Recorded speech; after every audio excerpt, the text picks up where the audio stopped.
Well, 8 games out of the 9 were decided by 15 points or less, and one of the 8 games ended in a draw, that being North Melbourne versus Brisbane Lions in Hobart. And while I feel you're going to take the positive aspect and outlook on this particular performance, I am just also continuing, I suppose, to criticise this football club, the Roos, because they had a massive chance yesterday. They had a massive chance the week before against Essendon. They failed to take those chances, and I'm not sure they know what to do when the moments are at their most pressurised, as they were yesterday. How can't you take a positive out of the fact that this is one of the team that's won 7 or 8 games in years and years, and they go toe-to-toe with a premiership side of They didn't win, Lloyd, and last time I checked, it is a win-loss game, and they just don't win. They've had one win to this point of this season. That was against Melbourne back in round 2. But I believe they were so much better, and yes, it's not a win, but they can walk away, Alistair Clarkson, and say, you know what, guys, if you play this way, you can go all day long against the premiership side, and we just made a few little errors which cost us. And this was the big one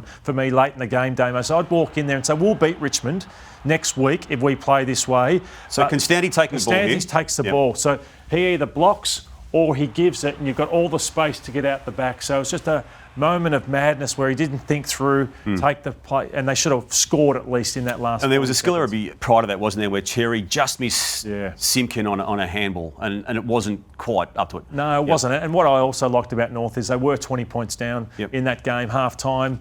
Could either have rolled over, they didn't. So I think a win maybe next week against the Tigers is around the corner for North. You're calling it? Yeah, I think they win that game, North Focus here today, Lloydo, on the Crypto.com bold call of the round. Now, just before I set it up, we both agreed Maxi Gawn is still on track by some distance to be an 8-time All-Australian ruck at the end of the year. Oh, he's a mile in front of them. So that's a given? Yes. All right, well, we've got the heir apparent, Lloydo. The heir apparent is officially Tristan Cherry, in my eyes anyway. I feel he's had a really good 3 weeks, Lloydo. He carried a hamstring at the early stages of this season, but what he did yesterday against Oscar McInerney and Darcy Fort, he also had a massive game the previous week against Essendon, and he basically saw Jordan Sweet the previous week find himself out of the Port Adelaide team after what he did to him. I feel he's on the back of what he did in 2024, where he was in the squad and in discussions for that role.